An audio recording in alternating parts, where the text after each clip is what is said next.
The sound of heavy boots echoed through the narrow mess hall corridor as 5 recruits surrounded the woman holding a mop. "Look at this, she's here again." The worthless woman who cleans up after real soldiers. Blake Harrison, the broad-shouldered leader with his chin held high, sneered while shoving her cleaning cart aside with deliberate force. Grace Willow kept her eyes down, her grip tightening on the mop handle as the other recruits laughed. The fluorescent lights flickered overhead, casting harsh shadows that made the confrontation feel even more oppressive. "Hey, I'm talking to you," Blake growled, stepping closer until she was backed against the wall, the smell of industrial cleaner mixing with his aggressive cologne. "What do you think you're worth when you're on your knees scrubbing our floors?" Another recruit, Connor Mason, kicked the water bucket, sending dirty water splashing across her worn work boots. Grace remained silent, taking only one step back. But something in the way she moved, how her shoulders automatically adjusted and her weight shifted, made an old sergeant walking past pause at the end of the hallway. Blake laughed mockingly. "Nothing to say. Maybe we should teach you some proper respect." He reached out to grab her shoulder.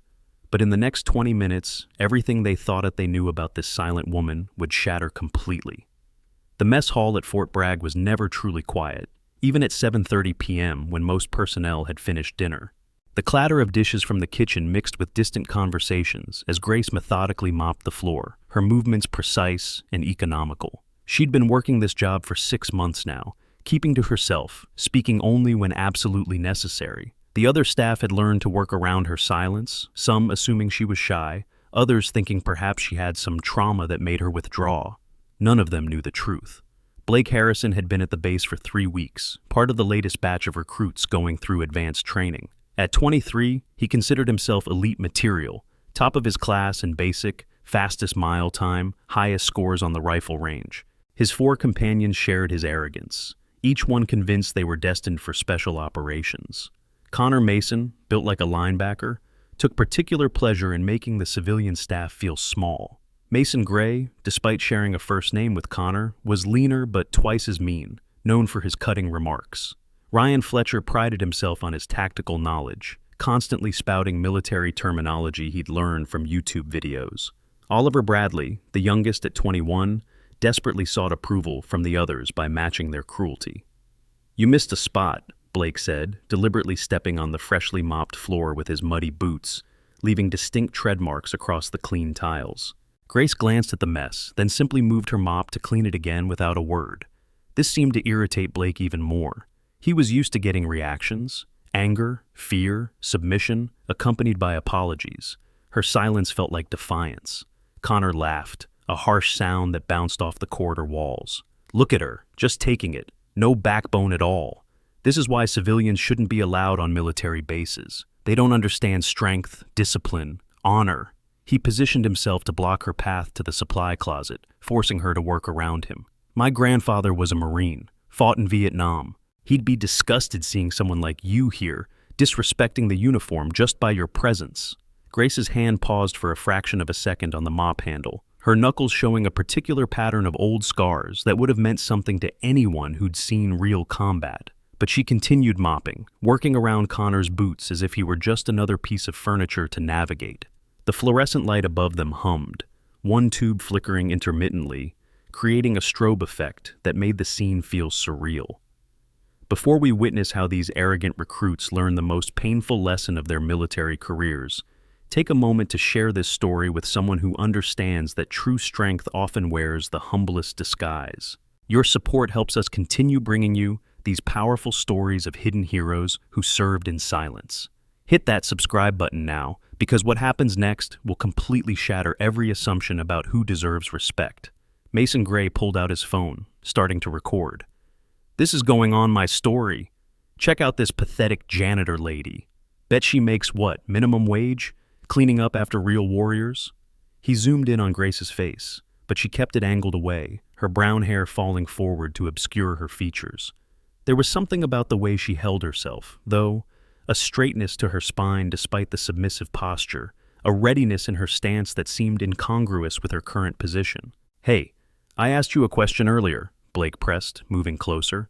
"What makes you think you deserve to be here? This is a place for warriors, fighters, people who put their lives on the line for this country.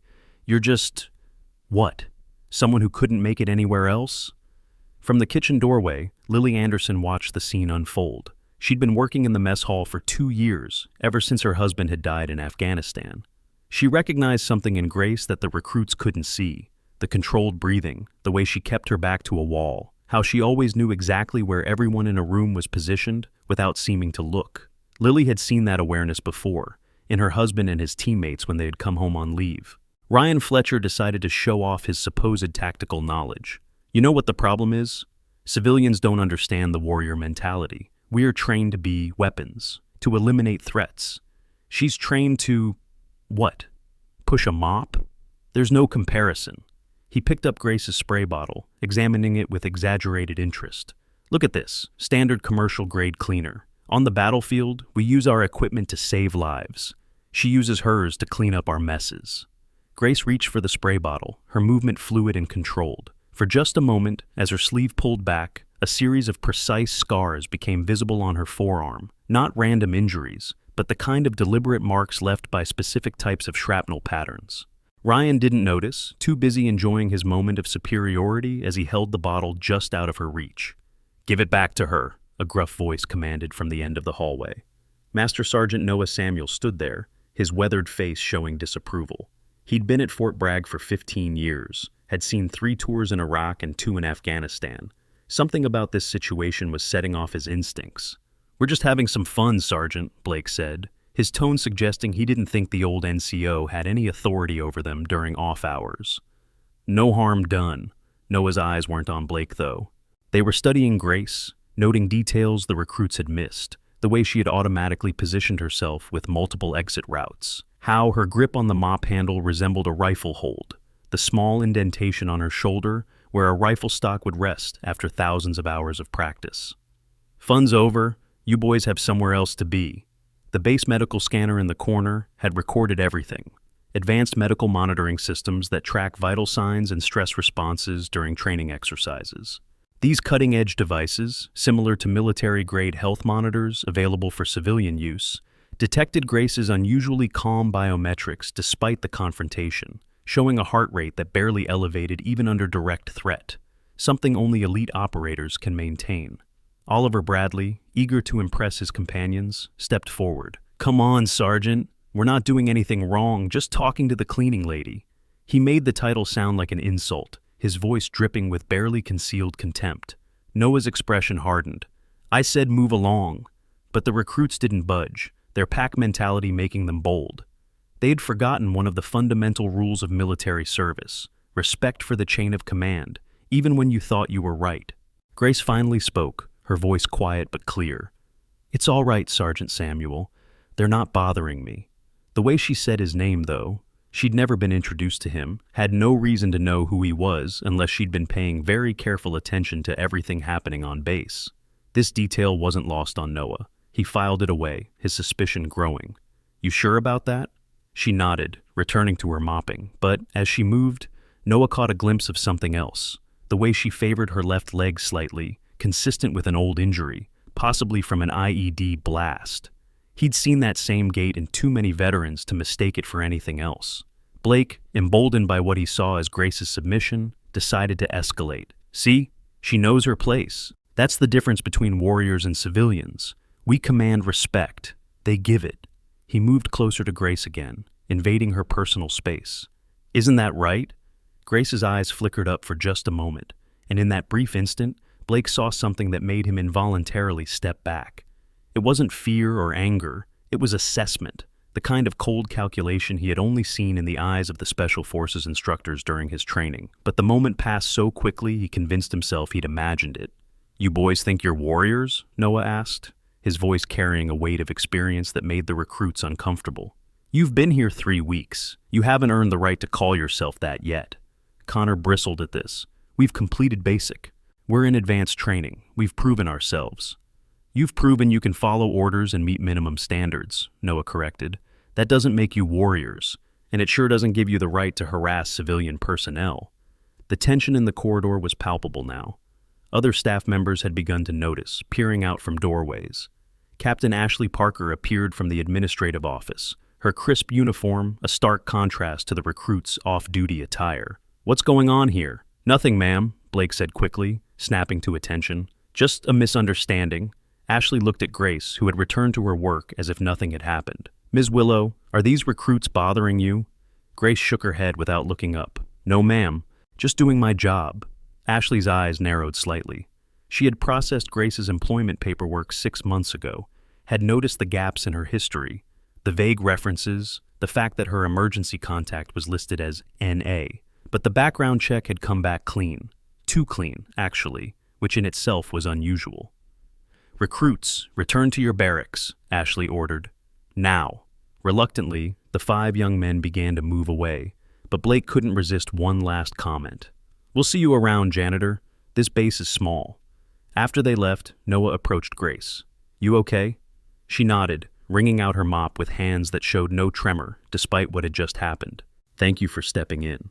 Those boys don't know what real strength looks like, Noah said carefully, watching for her reaction.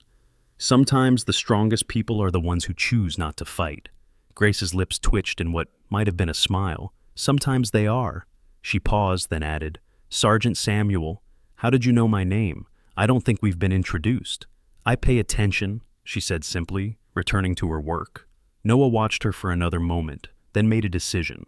He pulled out his phone and sent a quick text to a friend in personnel. Can you run a deeper check on a Grace Willow for me? Civilian employee, janitor. Something's not adding up.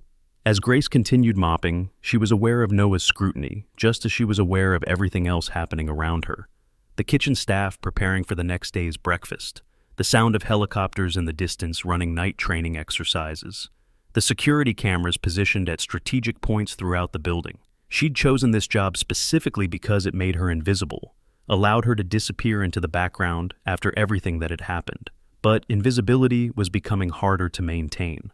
The next evening, 7:45 p.m., Grace was cleaning the main dining area when the 5 recruits returned. This time, they'd been drinking. Not enough to be obviously intoxicated, but enough to make them bolder and meaner. Blake's eyes lit up when he saw her. Look who it is, boys. Our favorite minimum wage worker. He grabbed a chair, deliberately dragging it across the floor she'd just cleaned, leaving black scuff marks. Oops. Guess you'll have to clean that again. Grace said nothing, simply adding floor polish to her supplies.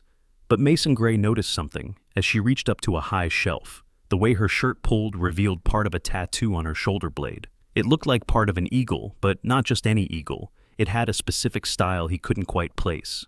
Nice ink, he commented. Where'd you get it? Some trashy parlor outside base? If you're feeling that burning curiosity about Grace's true identity, remember to like this video right now. Every thumbs up helps more people discover these incredible stories of unsung heroes who walk among us. Grace pulled her shirt back into place without responding, but Connor had noticed something else. That's not a regular tattoo. That's military-grade ink. I've seen that kind of work before. He moved closer, trying to get a better look, but Grace shifted away, keeping her back to the wall. Ryan, always eager to show off his knowledge, scoffed. You think she's military? Look at her. She's probably some washout who couldn't hack it in BASIC, got one tattoo to feel tough, then quit. That's it, isn't it? Blake seized on this theory. You're a failure. Tried to be something more, couldn't cut it, and now you're stuck cleaning up after real soldiers. That must eat at you, knowing you're this close to greatness but could never achieve it. Lily emerged from the kitchen, unable to watch any longer. Leave her alone. She's just trying to do her job. Oliver turned on her. Another civilian who doesn't belong here. This whole base is getting soft, letting people like you work alongside warriors. My husband was a warrior, Lily said quietly. Staff Sergeant David Anderson. Killed in action in Kandahar Province, August 12th, 2019. The date made Grace's hand freeze for just a moment. August 12th, 2019, Kandahar Province. Operation Eagle's Flight. She knew that date, that place, that operation intimately. But she couldn't react, couldn't let them see. Blake, unmoved by Lily's revelation, continued his harassment. So, you're a war widow, and she's a washout. Perfect pair. The base's charity cases. That's enough. Captain Ashley Parker entered the mess hall, having heard the commotion. I thought I made myself clear yesterday. Recruits, you're on report. I'll be speaking to your training officer. Ma'am, Blake started. Save it, Harrison. I've been watching the security footage. Your behavior is unbecoming of United States military personnel, even trainees." She turned to Grace. "Ms. Willow, would you like to file a formal complaint?" Grace shook her head. "No, ma'am. I'd just like to finish my shift." Ashley studied her for a long moment. She'd received an interesting call from personnel earlier. Grace Willow's file had flags on it. Not red flags, but classification markers that required special authority to access. Whatever Grace's past was, it was locked behind military security protocols that Ashley didn't have clearance for. "Very well. Recruits, report to my office, now." As they filed out, Blake couldn't resist one last shot. "This isn't over, janitor. You can't hide behind officers forever." After they left, Lily approached Grace. "Why don't you defend yourself? I can see it in you. You're not what they think you are." Grace met her eyes for a moment. "Sometimes the best defense is no defense at all. My husband used to say something similar. He was special operations. Never talked about what he did, but I learned to read the signs. The way you move, the way you watch everything, you remind me of him and his team." Grace's expression softened slightly. "Your husband was a good man. I'm sorry for your loss." "Did you know him?" "I knew of him," Grace said carefully. "His sacrifice saved a lot of lives." Lily's eyes widened. "How could you know that? The details were classified. They only told me he died a hero, nothing more." Grace returned to her mopping. "I pay attention to things. Sometimes you hear stories, even as a janitor." But Lily wasn't convinced. She watched Grace work, noting the efficiency of her movements, the way she systematically covered every inch of floor in a pattern that resembled a military sweep pattern. "You're not just a janitor, are you?" "Today I am," Grace replied. "Tomorrow I'll be one too. That's all that matters." Master Sergeant Noah Samuel had been doing his own investigation. The response from personnel had been unusual. Instead of information, he had received a message saying the file was restricted and his inquiry had been logged.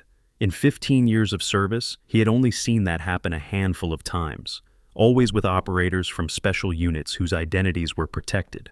He found Grace later that evening, finishing up in the administrative wing. "Ms. Willow, can we talk?" She glanced at him, reading his expression. "You ran a check on me." It wasn't a question, and Noah noted that. How had she known? "I did. Got an interesting response. And now you're curious." "I'm concerned. Those recruits aren't going to leave you alone. They see you as an easy target." Grace's lips quirked slightly. "Appearances can be deceiving, Sergeant." "That's what I'm starting to think." He studied her carefully. "I've seen a lot of veterans take civilian jobs on base. Usually they're open about their service. You're not. Not everyone wants to live in their past. Fair enough, but if those boys keep pushing, I can handle myself." The way she said it, with absolute confidence but no bravado, made Noah even more certain his suspicions were correct. "I believe you can. But why should you have to?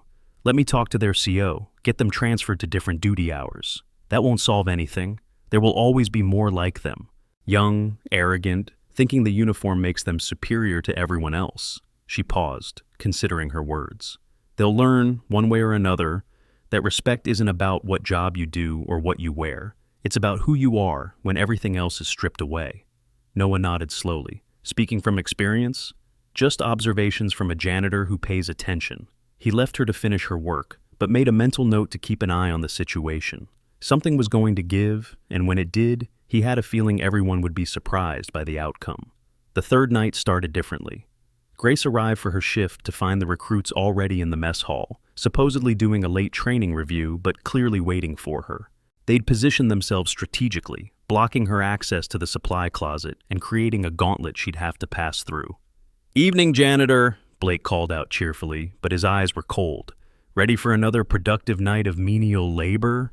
Grace moved toward the closet without acknowledging him, but Connor stepped into her path. "He's talking to you. Didn't the military teach you basic respect? Oh wait, you washed out, didn't you?"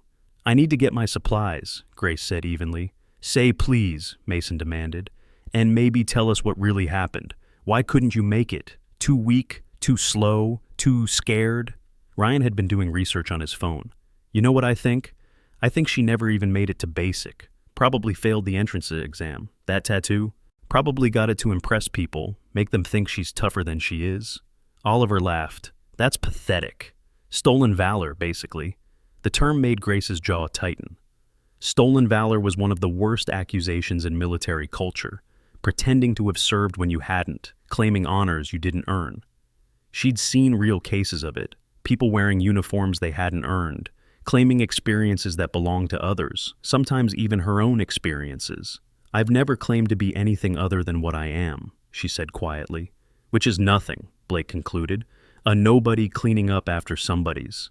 While reviewing security footage, the base administration noticed Grace's service record gap needed updating for her veterans' insurance claims. Premium military insurance providers specialize in covering former special operations personnel, understanding the unique risks and medical needs that come with classified service histories, ensuring heroes like Grace receive proper coverage even when their records are sealed. Captain Ashley Parker was working late in her office when she received an unusual email. It was from a colonel she didn't recognize, asking about a civilian employee named Grace Willow. The colonel's signature block was mostly redacted, showing only a unit number she didn't recognize. She forwarded it to her commanding officer with a note. "Sir, something's going on with one of our civilian employees, requesting guidance." Back in the mess hall, the situation was escalating. Blake had accidentally knocked over Grace's mop bucket again, sending soapy water across the floor. As she knelt to clean it up, he stood over her. "Look at you, on your knees where you belong. This is your place in the world, beneath us." Grace's hands stilled on the mop. For a moment, the temperature in the room seemed to drop. When she looked up, her eyes had changed. The submission was gone, replaced by something that made Blake take an involuntary step back. The revelation coming next will leave you speechless. But first, make sure you've subscribed with notifications on. You won't want to miss how this quiet janitor becomes their worst nightmare. "You need to move," she said. It wasn't a request.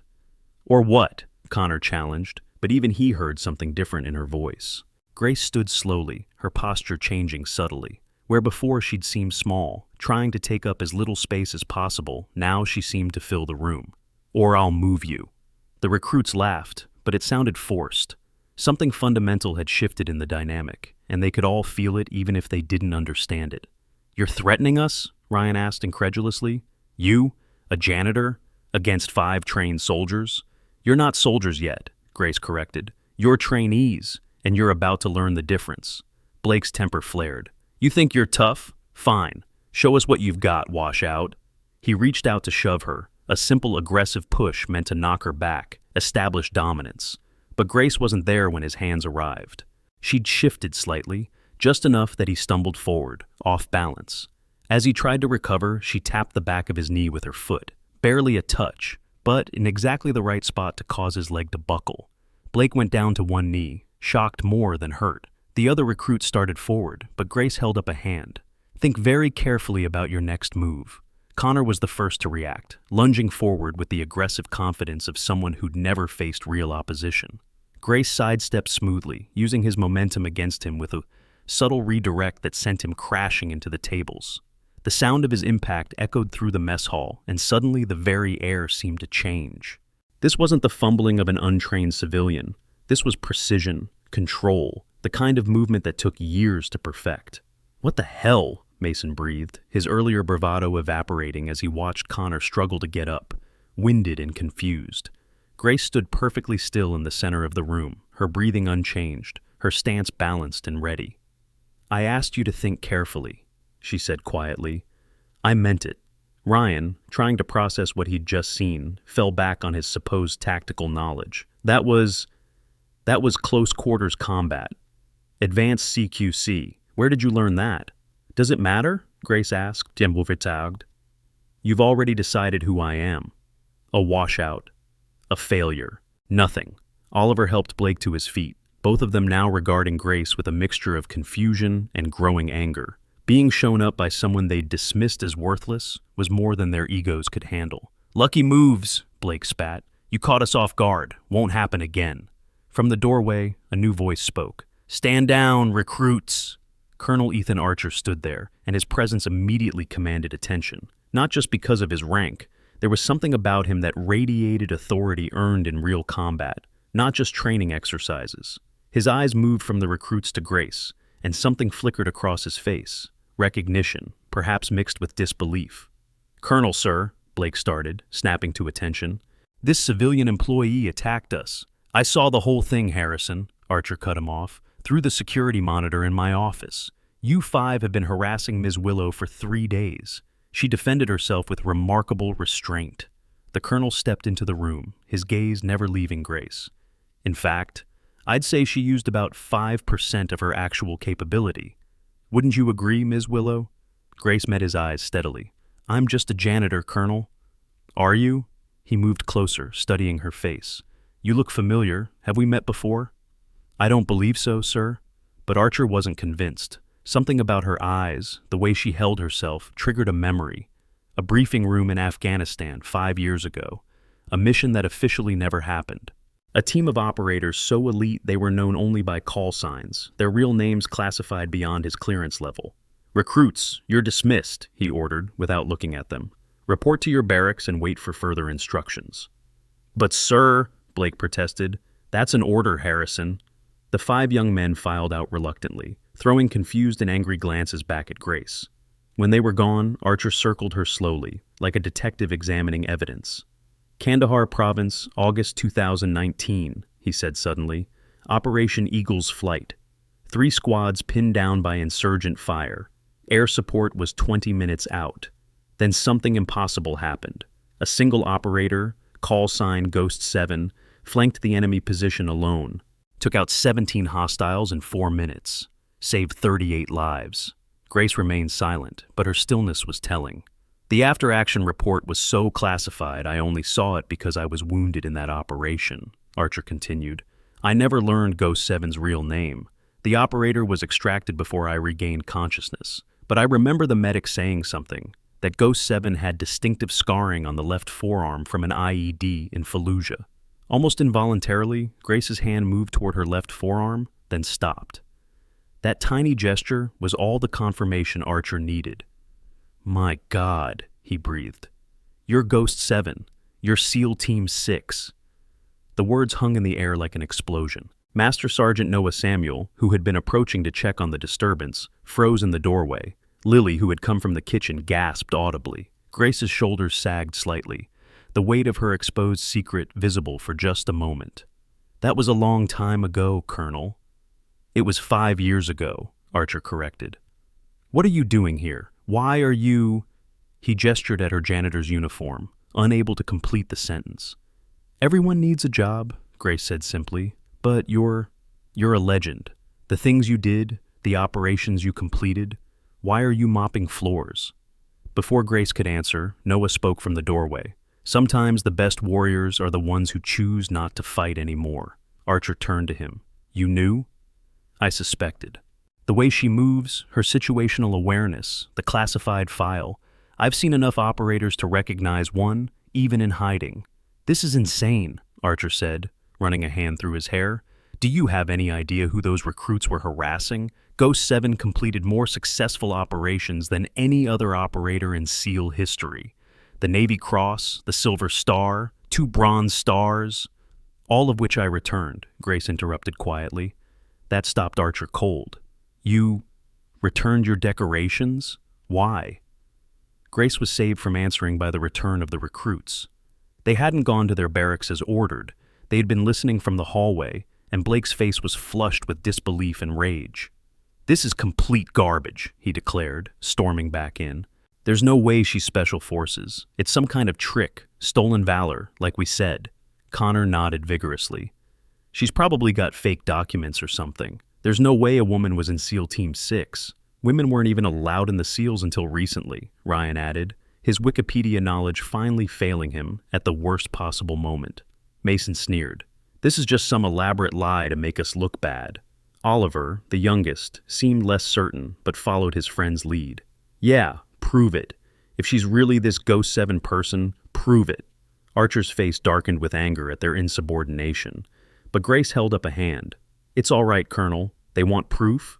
She looked at the recruits, and for the first time, there was something dangerous in her expression. Fine. She walked to the center of the room, where the overhead lights cast no shadows. With deliberate movements, she pulled off her janitor's overshirt, revealing a black tank top underneath. The collective intake of breath was audible.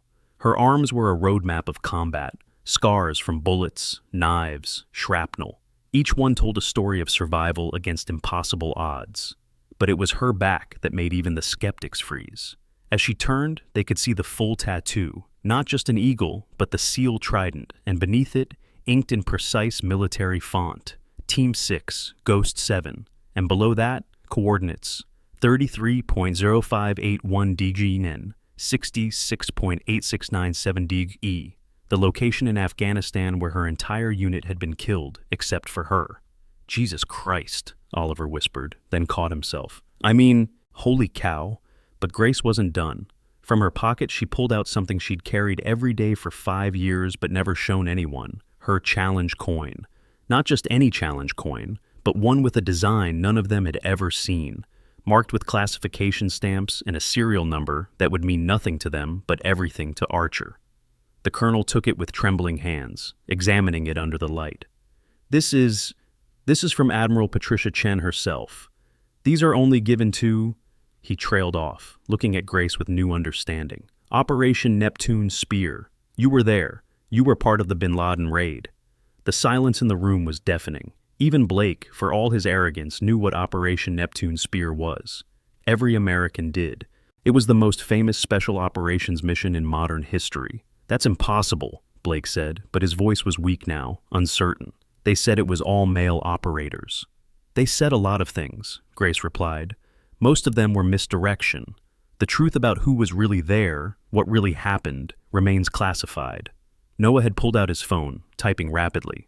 I'm accessing the unclassified parts of the service record for Ghost 7. His eyes widened as he read. Confirmed operational deployments in Iraq, Afghanistan, Syria, Somalia, Yemen, 17 Bronze Stars for Valor, 3 Purple Hearts, Distinguished Service Cross. This can't be complete because half of it is redacted. Show me that, Blake demanded, snatching the phone. As he read, his face went from red to white. This says Ghost 7 extracted an entire platoon single-handedly after their convoy was ambushed. 42 confirmed kills in one engagement. That's not possible. Everything's possible when you have no choice, Grace said quietly. Those were my brothers out there. I wasn't going to leave them.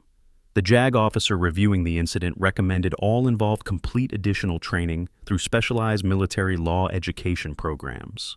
These comprehensive legal courses, designed for service members, cover proper conduct, recognition protocols, and the serious consequences of harassment, helping prevent incidents where hidden operators are forced to reveal classified identities due to aggressive behavior from untrained personnel.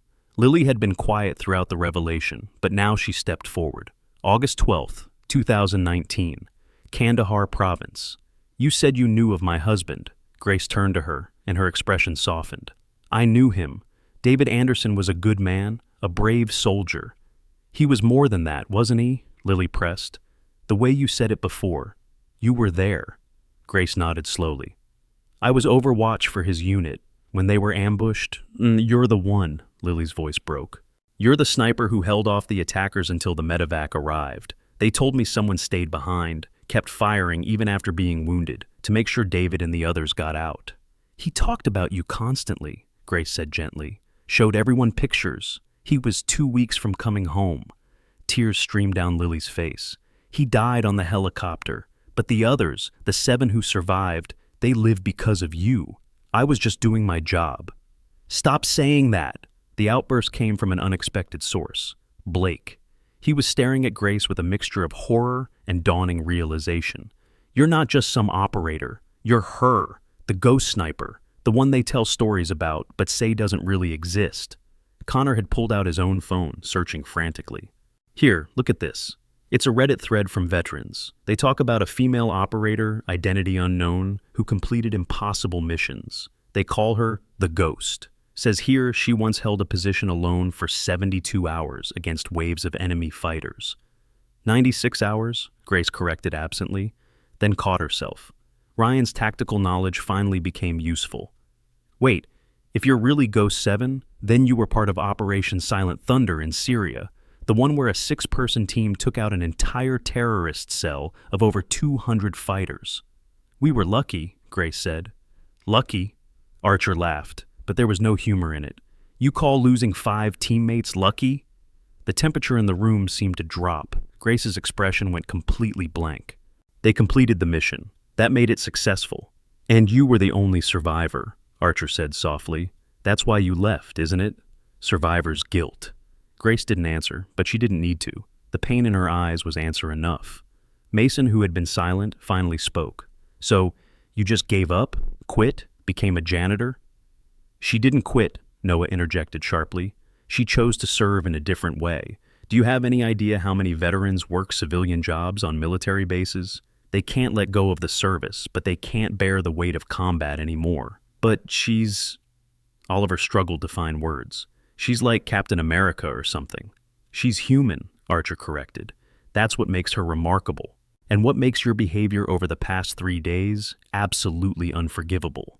The 5 recruits seemed to shrink under his gaze. The magnitude of what they'd done, harassing not just a veteran, but one of the most decorated special operators in history, was beginning to sink in. Blake stepped forward, his earlier arrogance completely gone. We didn't know. Exactly, Grace said, and her voice was sharp now. You didn't know. You saw a janitor and assumed she was worthless. What if I had been exactly what you thought? Would that have made your behavior acceptable? No, ma'am, Blake said quickly. Don't call me ma'am. I'm not an officer. I was an enlisted operator, just like your enlisted recruits. The difference is, I never forgot that every person wearing any uniform, doing any job, deserves respect. Connor found his voice. We thought strength meant... You thought strength meant being loud, aggressive, dominant, Grace finished. Real strength is the restraint to not use your power unless absolutely necessary. Real strength is choosing to mop floors when you could be leading missions, because sometimes the hardest battle is with yourself. Why floors? Ryan asked suddenly. Why choose this job? Grace was quiet for a moment. It's simple, clean, honest. I make things better without destroying anything. After years of necessary violence, I needed to create peace, even if it was just clean floors. If Grace's story hit you as hard as it hit those recruits, share it with your military friends and family. They'll understand exactly why you never judge a book by its cover, especially on a military base. Colonel Archer cleared his throat. Ms. Willow, or should I say Chief Petty Officer Willow, just Grace, I'm not active duty anymore. About that, Archer pulled out a sealed envelope from his jacket. This came through classified channels 3 days ago. I was instructed to give it to you if you ever revealed yourself. Grace looked at the envelope like it might bite her. I don't want it. It's not a recall to duty, Archer assured her. At least not mandatory, but you should read it. With obvious reluctance, Grace took the envelope and opened it. As she read, her expression cycled through surprise, sadness, and finally, resignation. What is it? Noah asked. Admiral Chen. She's known where I was all along. This is... Grace paused, choosing her words carefully. An invitation. Team 9 is being assembled for a specific mission. Volunteers only. She thinks I might be interested. Team 9? Blake asked, then caught himself. Sorry, I shouldn't... It's all right, Grace said. Team 9 is a theoretical unit, all female operators, pulled from various special forces branches. They want me to help train them. You have to do it, Oliver said enthusiastically. That's incredible. Grace folded the letter carefully. I have to think about it. The room fell silent again, everyone processing what they'd witnessed. Finally, Blake stepped forward and, to everyone's surprise, dropped to one knee. I owe you an apology, he said formally. Not just for the disrespect, but for everything I said, everything I represented. I became the kind of soldier I swore I'd never be. A bully who uses his position to hurt others. One by one, the other 4 recruits followed suit, kneeling in a gesture of genuine contrition. Get up, Grace said uncomfortably. Please. As they rose, Connor asked, What happens to us now? We violated so many regulations. Colonel Archer spoke up. That's not up to me or Grace. Your actions will be reviewed by a disciplinary board. At minimum, you'll receive formal reprimands. You might be recycled through training or potentially dismissed from service. We deserve it, Mason said quietly. We dishonored the uniform. Grace studied them for a moment. Colonel, if I may? Archer nodded. These 5 made serious mistakes, but they're young. They can learn. Instead of dismissal, I'd recommend they be assigned to work with the civilian staff for the remainder of their training. Let them understand that Every job on this base matters. That respect isn't about rank or role. That's generous, considering how they treated you. They're not the first cocky recruits to think they're God's gift to the military. They won't be the last. But if they learn from this, they might actually become the soldiers they think they already are. Blake looked at her with something approaching awe. After everything we did, you're defending us? I'm giving you a chance to earn the uniform you're wearing. Don't waste it. Noah's phone buzzed. He looked at it, then his eyes widened. Grace, you need to see this. He showed her the screen. A news alert about an attack on an embassy in Eastern Europe. American personnel trapped inside. Grace's entire demeanor changed. The janitor was gone, replaced by the operator. How long ago? 20 minutes. They're saying local forces can't get close, and rapid response is still an hour out. Grace looked at the letter in her hand, then at Archer. Colonel, I need to make a call. Archer handed her his secure phone without hesitation. Grace dialed from memory. Admiral, it's Willow. Yes, I saw the news. I understand. How long?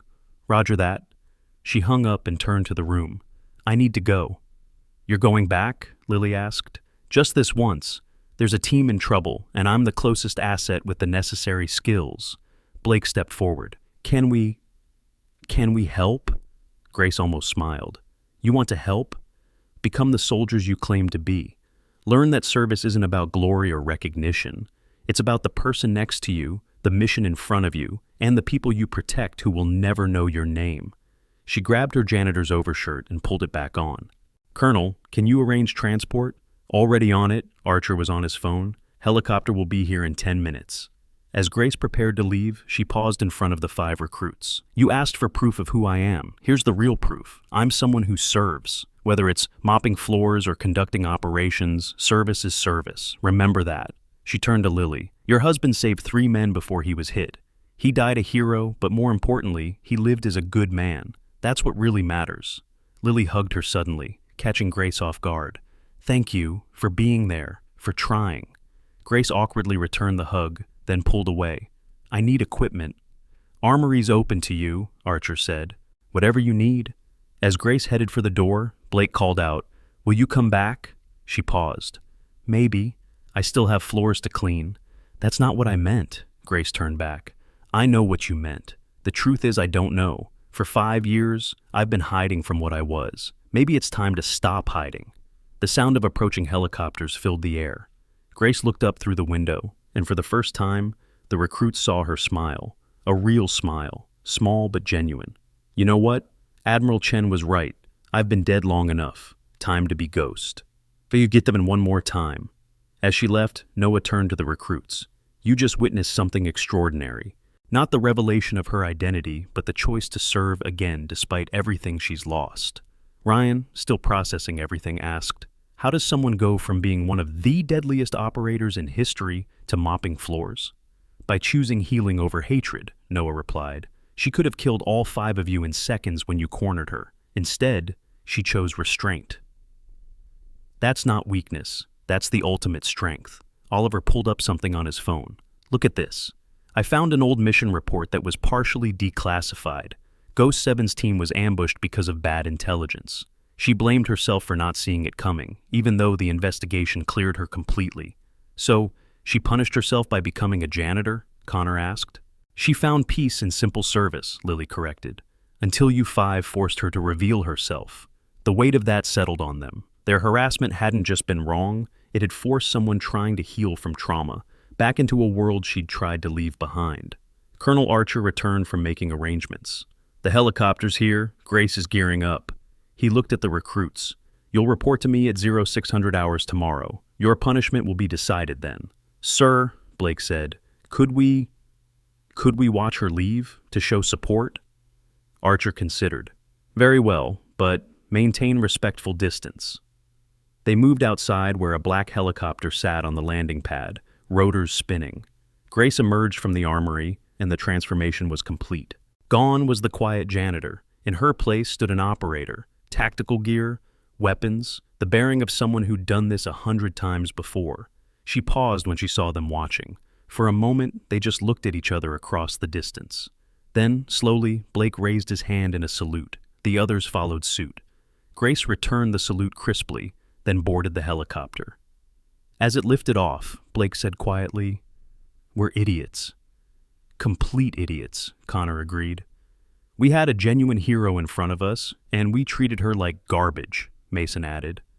"Not just a hero," Ryan corrected, "a legend, and we'll probably never see her again." But Oliver, the youngest, shook his head. "She said she'd be back. She still has floors to clean, remember?" 3 weeks later, the 5 recruits were midway through their punishment, working every non-training hour with the civilian staff, learning the importance of every job on base. They'd cleaned latrines, worked in the kitchen, maintained grounds, and yes, mopped floors. Blake was alone in the mess hall at 0530 hours, having volunteered for extra duty. He was methodically mopping, trying to achieve the same systematic efficiency he'd seen Grace demonstrate. The lights were dim, the base just beginning to wake up. "You're leaving streaks." He spun around. Grace stood in the doorway, wearing her janitor's uniform. "You're back," he breathed. "I said I would be." She walked over and took the mop from his hands, demonstrating the proper technique. Overlapping strokes, consistent pressure, work from far to near so you don't trap yourself. "The mission?" Blake asked carefully. "Classified, but successful." "And Team 9? Grace was quiet for a moment. "I start training them next month, but until then, I have a job to finish here." "Why come back to this?" Blake gestured at the mop and bucket. "You could do anything. Because this taught me something 5 years of hiding didn't. Every form of service has dignity. I'm not diminished by mopping floors any more than I was elevated by completing missions. The job doesn't make the person makes the job." Blake absorbed this, then asked, "Could you teach us? Not the combat stuff, but how to be better soldiers, better people?" Grace studied him. "You're learning that already. Every floor you mop, every dish you wash, you're learning that service isn't about glory. We were such jerks." "Yes, you were, but you're learning, that's what matters." The other 4 recruits appeared in the doorway, having heard Grace was back. They filed in quietly, almost reverently. Connor spoke first.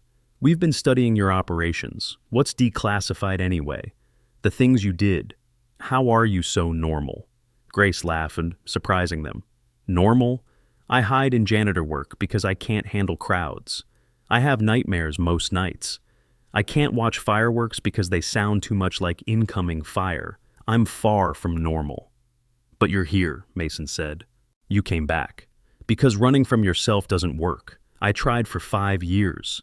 It took 5 arrogant recruits to make me realize that hiding wasn't healing." Ryan had been quiet, but now he asked, "Do you regret it? The revelation?" "No, although I didn't expect it to happen the way it did." "We forced your hand," Oliver said shamefully. "You did, but maybe I needed forcing. Admiral Chen said something when I saw her, that I was wasting my skills hiding. Not my combat skills, but my ability to teach, to show others what real service means." Blake looked at the others, then back at Grace. "Would you consider taking us on, as students, not for combat training, but for the other stuff, the mental side, the philosophy of service?" Grace was quiet for a long moment. "You have training to complete." "We have free time," Blake said quickly. "Early mornings, like now. We could help you with your work and learn." "All 5 of you?" They nodded in unison. "You understand I won't go easy on you. This isn't about making you feel better about yourselves." "We understand," Connor said. "We want to earn the right to serve alongside people like you." Grace considered, then nodded. 0500 hours, every morning. You help me with cleaning duties, and I'll teach you what I know about service, sacrifice, and strength." "Thank you," Blake said, and the gratitude in his voice was genuine. "Don't thank me yet. You haven't heard my teaching methods. First lesson starts now." She handed Blake the mop. "Show me you've been practicing." As Blake began mopping with improved technique, Grace watched critically. "Better, but you're still thinking too much. It should be automatic, like breathing. That's what combat is like, when you've trained so much that your body knows what to do without your mind getting in the way." "Is that how you survive so many operations?" Oliver asked. "Partly, but mostly I survived because I had something worth fighting for. My team, my country, the people who couldn't fight for themselves." She paused. "What are you fighting for?" The question hung in the air as the 5 recruits considered their answers. "I wanted to be a hero," Blake admitted, "to have people look up to me." I wanted to prove I was tough, Connor added. I wanted the respect that comes with the uniform, Mason said. I wanted to be part of something bigger, Ryan contributed. I wanted to make my family proud, Oliver finished. Grace nodded. All understandable motivations, all ultimately selfish. Real service starts when you stop thinking about what you'll get and start thinking about what you can give. She moved to the window, looking out at the base as it stirred to life. Every person on this base, from the commanding general to the newest civilian hire, contributes to the mission. The cook who makes sure soldiers are fed, the mechanic who ensures vehicles run, the administrator who processes paperwork, they're all part of the machine that protects this nation. We never thought of it that way, Blake said quietly. Most people don't. They see hierarchy instead of teamwork. They see job titles instead of contributions. She turned back to them. You want to know the most important thing I learned in Team 6? They leaned in, eager. The operator who gets the glory is standing on the shoulders of hundreds who will never be recognized. The intelligence analyst who found the target, the pilot who flew us in, the support staff who maintained our equipment, the medic who patched us up. Without them, we were nothing. A phone buzzed. Grace pulled out a secure device, read the message, and her expression grew serious. Problem? Noah asked, appearing in the doorway. Team 9 wants me earlier than planned. There's a situation developing. How much earlier? 48 hours. The recruits exchanged glances. Their time with Grace was being cut short. But you just got back, Oliver protested. Grace smiled slightly. I'll be stationed here. Team 9 will train at Fort Bragg. You'll still see me around, assuming you're not kicked out for your previous behavior. Colonel Archer entered the mess hall. Speaking of which, the disciplinary board has reached a decision. The 5 recruits straightened, tension visible in their postures. You'll receive formal reprimands in your files, Archer announced. Additionally, you'll continue working with civilian staff for another month. However, based on Chief Petty Officer Willow's recommendation and your apparent genuine remorse, you will not be dismissed from training. The relief was palpable. Thank you, sir, Blake said. Don't thank me. Thank her. Archer gestured to Grace. She convinced the board that you could learn from this experience. Why? Connor asked Grace. After everything? Because I've made mistakes too. Serious ones. The difference between a mistake and a failure is whether you learn from it. What kind of mistakes could you have made? Mason asked, then quickly added, if you can say. Grace was quiet for a moment. My biggest mistake was thinking I had to be perfect, that any failure, any loss, was unacceptable. It nearly destroyed me. Don't make the same mistake. Archer cleared his throat. Chief Willow, there's another matter. The Pentagon has approved a special commendation for your actions in the recent operation. I don't want it, Grace said immediately. I thought you might say that. So instead, they're establishing a scholarship fund in your name, not publicly identified with you, of course. It will help veterans transition to civilian careers. Grace considered this. That's acceptable. Good. Now, about Team 9. I'll be ready. As Archer left, the recruits helped Grace finish the morning cleaning. They worked in comfortable silence until Ryan asked, "What's it like, being a ghost?" Lonely, Grace admitted, but necessary. The best operations are the ones nobody knows about. But people should know what you've done, Oliver insisted. Should they? Should they know the details of violence, of necessary evils done in darkness so others can live in light? Some secrets are better kept. Blake was about to respond when an alarm sounded, the base's emergency signal. Grace's entire demeanor changed instantly. That's not a drill. Through the window, they could see soldiers running to positions. Colonel Archer's voice came over the intercom. All personnel, we have a credible threat alert. Security condition Delta is now in effect. Grace moved to her locker and pulled out a discreet bag none of them had noticed before. From it, she withdrew items that seemed incongruous with her janitor persona. A sidearm, tactical knife, communications equipment. You carry that while mopping? Connor asked incredulously. Old habits, Grace replied, checking her weapon with practiced efficiency. Noah appeared. Grace, the colonel wants you in the command center. Your expertise might be needed. She nodded, then looked at the recruits. Stay here. Keep your heads down. This is probably nothing, but you don't believe that, Blake said, reading her expression. No, I don't. As she turned to leave, Oliver called out, Be careful. Grace paused. Careful is for people who have something to lose. I already lost everything that mattered. Now I just have duty. After she left, the 5 recruits stood in stunned silence. She's not coming back to being a janitor, is she? Mason asked. Blake shook his head. We woke something up. By forcing her to reveal herself, we pulled her back into that world. Maybe she needed to be pulled back, Ryan suggested. Maybe hiding wasn't healing, like she said. Through the window, they could see Grace crossing the compound with Noah, her movement now openly tactical, scanning for threats. Other soldiers noticed and moved aside, recognizing a professional at work.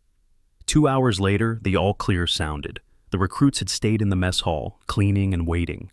Grace returned, looking tired but satisfied. What happened? Blake asked. Nothing you need to worry about. Situation resolved.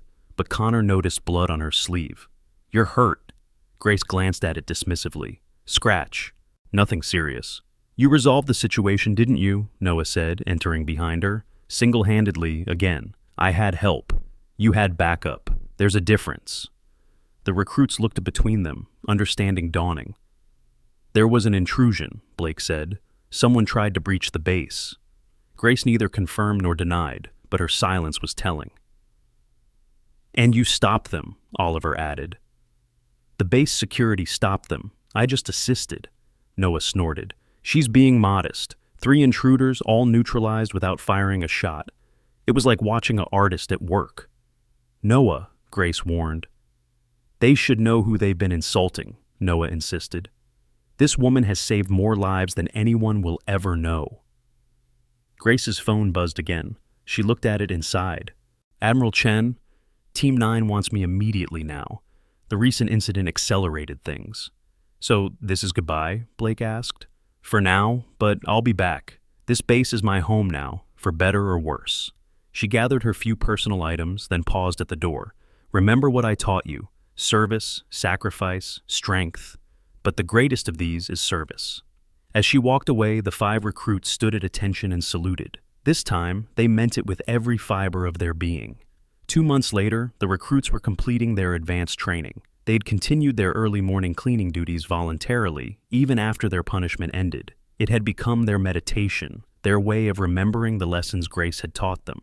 Blake was wiping down tables when familiar footsteps made him look up. Grace stood there, but she looked different. She wore military fatigues with no rank insignia, the mark of special operations. You're back, he said, unable to hide his smile. Told you I would be. The others appeared as if summoned, their faces lighting up at seeing her. How's Team 9? Connor asked. Classified, but good. They're remarkable operators. Like you, Mason said. Better than me. They don't have my baggage. Everyone has baggage, Ryan observed. Grace smiled. True, but they're learning to carry it better than I did. Oliver noticed something different about her. She seemed lighter somehow, less burdened. You look happier. I am. Turns out hiding from yourself is exhausting. Being who you are, even with the pain, is easier. Blake gathered his courage. We graduate next week. I know, I'll be there. Really? Wouldn't miss it. You 5 have come a long way from the arrogant recruits who cornered a janitor. About that, Connor started, but Grace held up a hand. It's forgiven. And oddly, I should thank you. If you hadn't pushed me, I might have hidden forever. So, we did you a favor? Mason asked hopefully. Don't push it, Grace said, but she was smiling. You were still jerks. They laughed, the tension breaking. What will you do after Team 9? Blake asked. That's ongoing.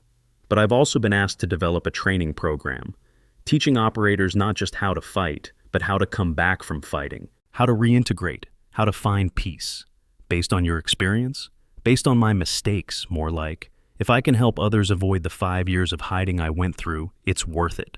A young woman appeared in the doorway, athletic, confident, wearing the same unmarked fatigues as Grace. Chief, we need to go. Admiral's waiting. Grace nodded. Be right there, Mitchell. The recruit stared. Chief? Blake asked. You're back on active duty? Consultant status. They gave me back my rank, but I'm not technically enlisted. It's complicated. Everything about you is complicated, Oliver observed. Truth. Grace looked at each of them. You're going to be good soldiers, maybe even great ones. Remember the lessons? Not about combat, but about humanity. Don't lose yourselves in the warrior mythology. Stay human. How? Connor asked. by remembering that every enemy was someone's child. Every victory comes with loss. Every medal represents blood. Stay humble, stay human, and when your time comes to leave service, leave it. Don't cling to it like I did. She moved toward the door, then turned back one more time. Oh, and Blake, you finally got the mopping technique right. Took you long enough. As she left with Mitchell, the recruits heard her colleague ask, "Were those the 5 who hassled you?" They were. Now they're 5 who learned. You're too forgiving, Chief. Maybe. Or maybe I just remember being young and stupid myself. Their voices faded as they walked away, leaving the 5 recruits standing in the mess hall where it all began. "We're never going to meet anyone like her again," Oliver said. "No," Blake agreed, "but maybe we can be a little bit like her. Service before self, strength through restraint, honor and humility." They returned to their cleaning, but now it felt different. It felt like service. A week later, at their graduation ceremony, the 5 newly minted soldiers stood at attention as various awards and recognitions were handed out. Blake had graduated 3rd in the class, Connor 5th, the others all in the top 10. Their transformation had been noted by all their instructors. As the ceremony concluded, they saw her, Grace, in full dress uniform, standing at the back. She wore her ribbons this time, rows of them that drew stares from everyone who recognized what they represented. But she stayed in the shadows, clearly there just to watch. After the ceremony, they found her outside. "Congratulations," she said simply. "You earned it." "We had a good teacher," Blake replied. "You had a good mirror. I just showed you who you didn't want to be. You chose who to become." Colonel Archer approached. "Chief Willow, the 5 graduates have a request." Grace raised an eyebrow. Blake spoke for the group. "We want to continue learning from you, whatever capacity that's possible. I'll be deploying with Team 9 soon. When you're back then, or if you ever need anything." Grace studied them. "You know what? There might be something. The program I'm developing for veteran reintegration, I could use perspectives from soldiers just starting their careers. Would you be interested?" "Yes," they said in unison. "Good, I'll be in touch." As she turned to leave, Connor called out, "Chief Willow." She turned back. "We never asked. Why Grace? Your call sign was Ghost 7. Why use Grace?" She smiled. "Because that's what I was looking for. Grace, forgiveness, mostly for myself. Took 5 arrogant recruits to help me find it." She walked away, leaving them standing there in their new uniforms, finally understanding the weight of service they'd just accepted. 6 months later, news broke of a successful operation in a country that couldn't be named, saving hostages that couldn't be identified by operators who didn't exist. The 5 soldiers, now stationed at different bases, all recognized the hallmarks of Grace's work. Blake sent a message to the others. "She's out there, still protecting us." Connor replied, "Still serving?" Mason added, "Still teaching, even from afar?" Ryan wrote, "Making us proud to wear the uniform." Oliver concluded, "Showing us what real strength looks like."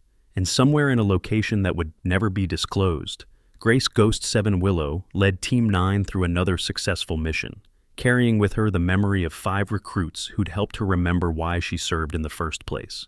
Not for glory, not for recognition, but for the simple truth that some people are born to stand between danger and those they protect. She thought of them sometimes, during quiet moments between operations, 5 young soldiers who'd started as bullies and became brothers. They'd taught her something too, that redemption was possible, that people could change, that service came in many forms. The message she'd sent them before this latest mission was simple. Stay humble, stay human, keep mopping. They'd understood. They always would. In the mess hall at Fort Bragg, a new janitor worked the night shift. She found a note tucked behind a supply cabinet, left by the previous person who had had this job. "Every floor cleaned is an act of service. Every act of service is sacred. GW." She didn't know who GW was, but she kept the note. It felt important somehow, like a piece of history that shouldn't be forgotten. And every night, as she mopped the floors where soldiers ate and laughed and lived, she thought about service and sacrifice, never knowing she was walking in the footsteps of a ghost who'd found her way back to the light. The cycle continued. Service without glory, strength without violence, honor without recognition. Grace's legacy lived on, not in the operations she completed or the medals she earned, but in 5 soldiers who would never forget the janitor who taught them what it truly meant to serve. And sometimes, late at night, when Blake or Connor or Mason or Ryan or Oliver found themselves on duty, they would grab a mop and clean something that didn't need cleaning, remembering a woman who chose to find peace in simple service after years of necessary violence. They never saw her again after that graduation day, but they didn't need to. She'd given them everything they needed, a template for honorable service, a model of true strength, and most importantly, the understanding that every person, regardless of their job or station, deserved respect. The ghost had taught them well, and they would carry those lessons for the rest of their lives, passing them on to other young soldiers who needed to learn that true warriors don't seek war. They seek peace, even if they have to fight for it. Years later, when Blake became a training instructor himself, he would start every cycle with a simple statement. Let me tell you about a janitor I once knew, and how she taught me everything I needed to know about being a soldier.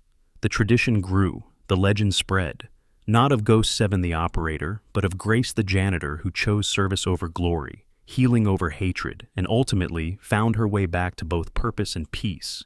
In the end, that was her greatest victory. Not the operations completed or enemies defeated, but the simple truth that she'd learned to live with herself, and in doing so, had taught others to do the same. The story of the silent warrior who mopped floors would be told in whispers through generations of soldiers, a reminder that strength comes in many forms. Service has many faces, and sometimes the greatest heroes are the ones who choose to be invisible, finding dignity in simplicity and honor in humility. Grace Willow, Ghost 7, janitor, teacher, warrior, and ultimately human being, had left her mark not in blood or bullets, but in the transformed hearts of 5 recruits who'd learned that real strength was knowing when not to use it. And in that mess hall at Fort Bragg, the floors still gleamed, cleaned by different hands, but with the same spirit of service that Grace had embodied. Proof that some legacies are written not in history books, but in the daily acts of humble service that keep the world turning, one clean floor at a time. 3 years had passed since that night in the mess hall. The world had changed, conflicts had risen and fallen, but the lessons learned in that corridor continued to ripple outward in ways no one could have predicted. Blake Harrison stood before a room full of new recruits at Fort Campbell, Kentucky. He'd been promoted to staff sergeant faster than most. His record exemplary not just in combat skills, but in leadership and mentorship. As he looked at the eager, arrogant faces before him, so similar to who he'd once been, he reached for a mop that stood in the corner of the briefing room.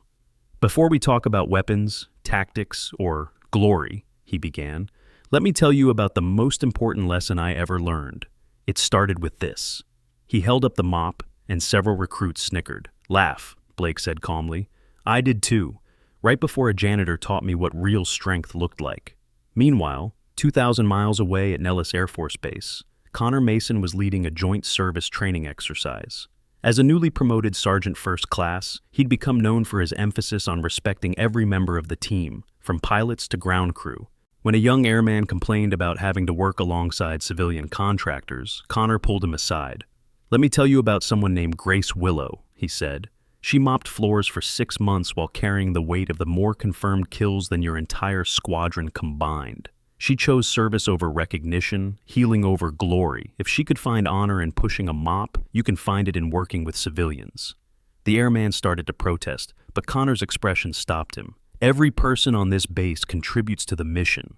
The moment you forget that, you become the kind of soldier nobody wants to serve beside. Trust me, I learned that the hard way.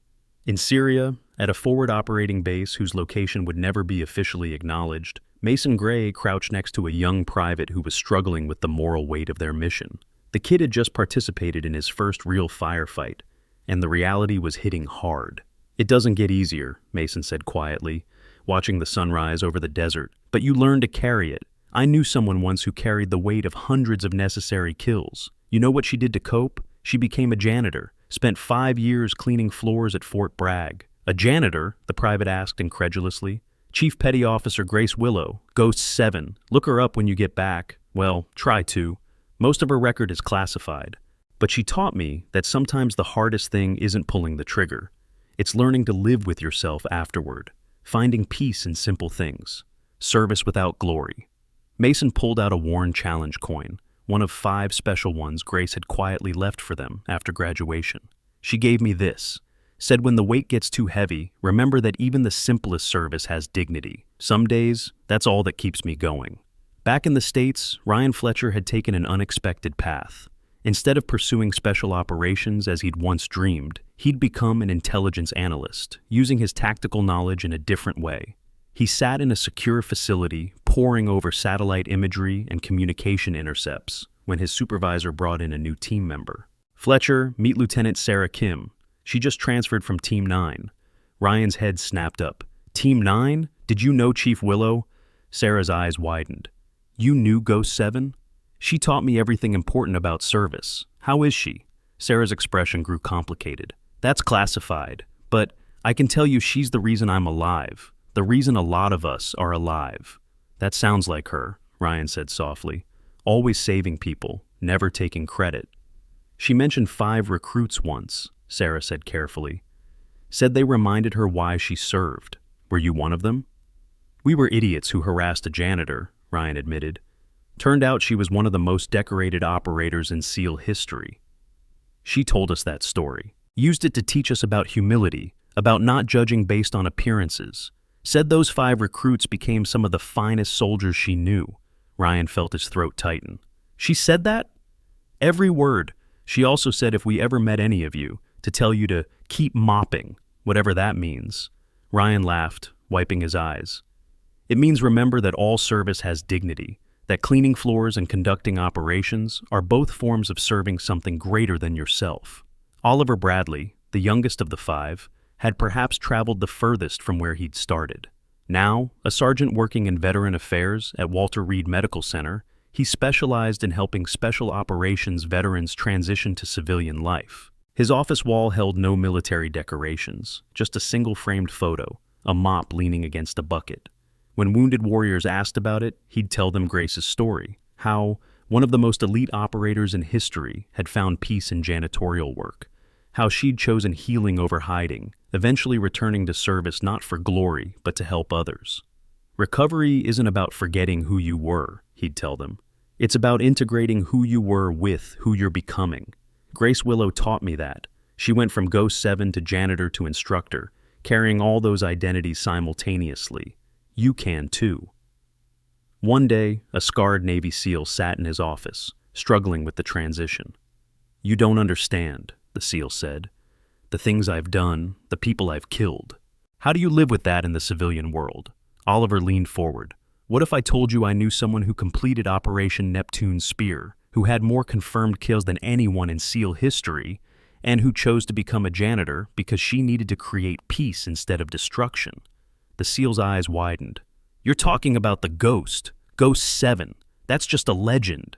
"Her name is Grace Willow," Oliver said firmly. "And she's very real. She taught me that the hardest mission isn't the one where you might die. It's the one where you have to learn to live." He pulled out an old phone, showing a video Blake had secretly recorded during one of their morning cleaning sessions with Grace. It showed her demonstrating proper mopping technique while explaining the philosophy of service. "Every stroke of this mop," Grace's voice said from the phone, "is a choice to build rather than destroy. It's simple, but it's not small. Nothing done in service is small." The SEAL watched, transfixed. "She really existed." "Exists," Oliver corrected. "Last I heard, she was still out there, still serving, still teaching. The point is, if she could find peace after everything she'd been through, so can you." Unknown to the 5, Grace had been following their careers from afar. Through secure channels and classified reports, she kept tabs on the men who'd once cornered her in a hallway and inadvertently changed the trajectory of her life. She sat in a secure facility somewhere in Virginia, reading after-action reports that mentioned their names: Blake's leadership in a crisis in Afghanistan, Connor's innovative tactics that saved a convoy in Iraq, Mason's moral courage in reporting misconduct despite pressure to stay silent, Ryan's intelligence work that prevented 3 terrorist attacks, Oliver's dedication to helping veterans heal. "They turned out well," Admiral Patricia Chen observed, reading over Grace's shoulder. "They were always going to," Grace replied. "They just needed someone to show them the way." "You mean they needed to corner the right janitor?" Chen said with a slight smile. Grace almost smiled back. "Something like that." "Any regrets about revealing yourself?" "No, it was time. They just provided the catalyst." Chen studied her longtime operator. Grace looked healthier than she had in years, the shadows under her eyes less pronounced. the weight on her shoulders seemingly lighter. Team 9 is ready for their final assessment. They've been ready for months, Grace said. They just needed to believe it themselves. Thanks to you. Thanks to them being exceptional operators. I just pointed them in the right direction. Chen pulled out a sealed envelope. This came through channels. It's addressed to you personally. Grace recognized the handwriting immediately. Blake's. She opened it carefully. Chief Willow, it read. The 5 of us wanted you to know that we've established something at Fort Bragg. We pooled our money and created a small memorial garden behind the mess hall. There's a bench there now with a plaque. It doesn't have your name. We knew you wouldn't want that. It just says, in honor of those who serve in silence, who find dignity in simplicity, and who teach by example, every floor cleaned is an act of service. Every act of service is sacred. The letter continued. We hold a gathering there every month for anyone struggling with their service, whether active duty or veteran, whether combat or support.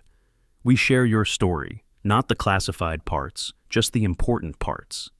About choosing healing over hatred, about finding peace in simple work, about the dignity of all service.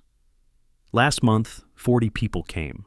This month, it was 60. Your legacy isn't in the operations you completed, Chief. It's in the lives you've touched, the perspectives you've changed, the soldiers you've helped become better humans.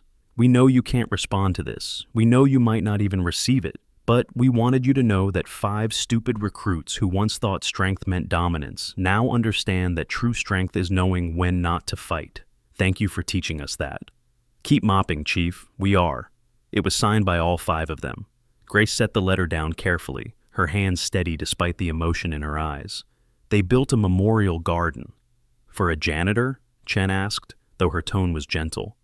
For the idea that service doesn't require glory, Grace corrected. That's worth memorializing. A month later, Fort Bragg experienced an unusual situation. A congressional delegation was visiting, including several members of the Armed Services Committee.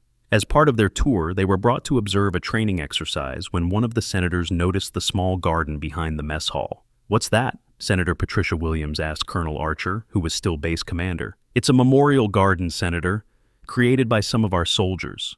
For whom? Archer chose his words carefully. For the concept of service without recognition. It's become something of a gathering place for soldiers dealing with the weight of their service. The senator walked over to read the plaque, her security detail following.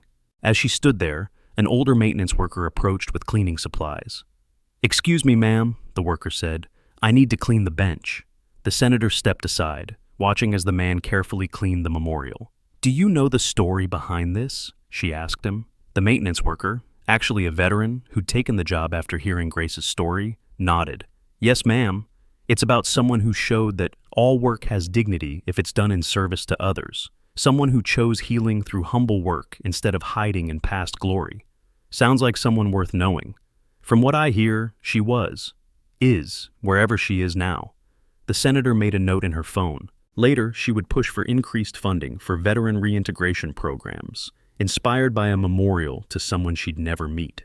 That evening, as the base settled into its nighttime routine, a figure in unmarked fatigues walked through the mess hall. Grace had returned to Fort Bragg for a classified briefing, and she'd made a detour. The hall was empty except for a young private mopping the floor, a punishment detail for some minor infraction. The private looked miserable, slopping water around carelessly. "You're leaving streaks," Grace observed. The private jumped, then saw the rows of ribbons on Grace's uniform and straightened. "Sorry, ma'am. Chief, just Grace is fine," she said, taking the mop. "Let me show you something." For the next 20 minutes, she taught the private proper mopping technique, but more importantly, she shared the philosophy behind it. By the end, the private was working with purpose instead of resentment. "Why does a chief petty officer know so much about mopping?" the private finally asked. Grace smiled slightly. "Because every job I've ever done taught me something valuable. This one taught me that peace can be found in simple service, that healing happens in humble work, that sometimes the most important mission is the one nobody sees." As she left, the private called out, Grace, thank you. Thank someone else," Grace replied. "Pass it forward." That's how service works. She walked out to the memorial garden, sitting on the bench in the darkness. The plaque caught a bit of moonlight, and she traced the words with her finger. Around the garden, small stones had been placed, each one representing someone who'd found meaning in the story of a warrior who became a janitor and then became whole. Her secure phone buzzed. Admiral Chen's message was brief. Team 9 mission approved, wheels up in 6 hours. Grace stood, looking back at the mess hall one more time. Through the window, she could see the private mopping with careful, deliberate strokes, taking pride in the work. "Keep mopping," she whispered to the night air, thinking of 5 soldiers scattered across the globe who'd taken her lessons to heart. As she walked toward the flight line, she passed a group of young recruits. One of them muttered something dismissive about the civilian janitor they'd seen earlier. His companion laughed, making a cruel joke about menial labor. Grace paused, considering. Then she kept walking. Some lessons had to be learned the hard way, but she made a mental note to have someone keep an eye on those recruits. Maybe they'd be lucky enough to corner the right janitor someday. Or maybe, if Blake and the others had their way, they'd hear the story in the memorial garden and learn before they made the same mistake. Either way, the lesson would continue. Service without glory, strength through restraint, honor in humility, the legacy of a ghost who'd learned to live in the light, one clean floor at a time. Team 9's aircraft lifted off into the dawn sky, carrying Grace toward another mission that would never make the news. But somewhere, 5 soldiers were beginning their day, each carrying the memories of a janitor who'd taught them everything they needed to know about being warriors and, more importantly, about being human. The cycle continued. The story spread. And in mess halls across the military, floors were being mopped with a little more pride, a little more purpose, by people who understood that every act of service, no matter how simple, was sacred. Grace Willow, Ghost 7, janitor, teacher, warrior, had become something more than any of those titles. She'd become a reminder that true strength wasn't about what you could destroy, but what you could build. Even if all you were building was a clean floor for others to walk on, the years rolled on and the legend grew, not through official channels or documented histories, but through whispered conversations in barracks, through stories shared during the hardest moments of service, through the quiet understanding that passed between veterans who'd learned the same hard truth, that coming home from war was sometimes the most difficult mission of all. On a cold December morning, 5 years after that first confrontation, Grace Willow stood in Arlington National Cemetery. She wasn't there in any official capacity, just paying respects to fallen teammates. As she placed a small stone on a grave marker, she heard footsteps behind her. "I thought I might find you here," Blake Harrison said quietly. Grace didn't turn around. "How did you know?" "Today's the anniversary. Operation Silent Thunder, the day you lost your team." Now she did turn. Blake stood there in his dress uniform, no longer the arrogant recruit, but a seasoned soldier with his own shadows. Behind him stood Connor, Mason, Ryan, and Oliver, all in their dress uniforms, all bearing the weight of their own experiences. "We come here every year," Connor explained, "to pay respects to the warriors we never met, but whose sacrifice we understand better now." "Because of you," Mason added simply. Grace looked at them, really looked. They'd aged, matured, carried themselves differently. The cockiness was gone, replaced by quiet confidence. The cruelty had been transformed into compassion. They were no longer the boys who had cornered a janitor. They were the men that janitor had helped them become. "You didn't have to come," Grace said. "Yes, we did," Oliver replied. "We're stationed all over the world now, but we made a promise. Every year, on this day, we'd meet here, to remember, to honor, to continue learning." Ryan pulled out something from his pocket, a worn photograph. "We found this in the base archives, your team, before Silent Thunder." Grace took the photo with steady hands, though her eyes softened. 6 faces looked back at her, all gone now, except for her. "They would be proud," Blake said quietly, "of what you've become, of what you've taught, of how you've honored their memory, not by dying with them, but by living for them. And for teaching us," Connor added, "that survival isn't just about making it home. It's about making peace with who you are when you get there." Grace handed the photo back. "Keep it. Share their story when you share mine. They were the real heroes." "So are you," Mason said firmly, just in a different way. A light snow began to fall, dusting the white headstones. Grace looked up at the gray sky, then back at the 5 men who'd started as her tormentors and become her unexpected legacy. "Want to know something?" she said. "That night you cornered me, I could have killed all 5 of you in under 30 seconds. I'd run through the scenarios, calculated the moves, identified your weaknesses. They shifted uncomfortably, even after all these years. But then I realized something, Grace continued. Killing is easy. It's the not killing that's hard. It's choosing restraint when you have power. It's finding strength in service instead of violence. You five taught me that as much as I taught you. You gave me a reason to choose differently. We gave you a reason? Blake asked incredulously.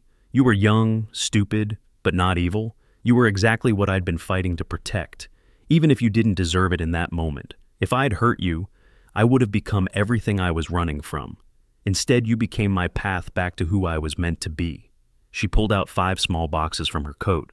These came through official channels. I was asked to deliver them. Each box contained a Navy Presidential Unit citation ribbon. We're not Navy, Oliver said, confused. No, but you participated in something that helped reshape military culture around service and respect. The Memorial Garden has spread to 40 bases now. The veteran reintegration program you all contribute to has helped thousands. The president felt that warranted recognition. As they pinned on the ribbons, Grace added, "But remember, the moment you think a ribbon makes you better than someone else, you've forgotten everything that matters." "Never again," Blake promised. "Every floor cleaned is an act of service." "Every act of service is sacred," the others completed in unison. Grace nodded, then looked back at the graves one more time. "I have to go. Team 9 has a mission." "Still saving the world?" Connor asked. "Still serving," Grace corrected, "in whatever way I'm needed." As she walked away, Oliver called out one last time. "Chief Willow." She paused. "Thank you for everything." Grace looked back at them, 5 soldiers standing in the snow among heroes' graves, and for the first time since they had met, she smiled fully. "Keep mopping, gentlemen."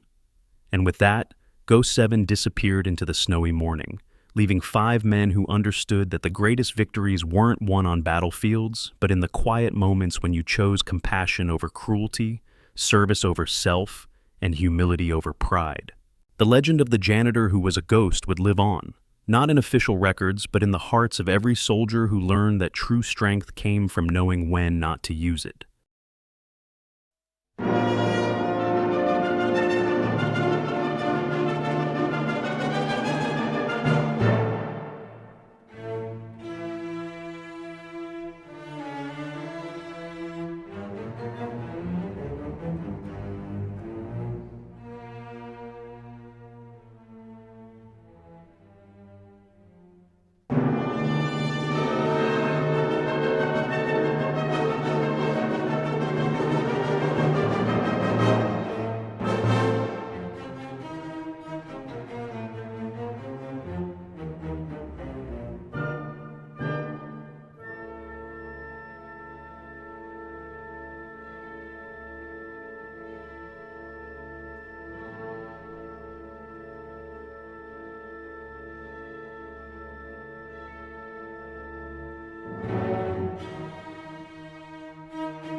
nicht diese Töne, sondern lasst uns angenehmere anstimmen und freudenvollere.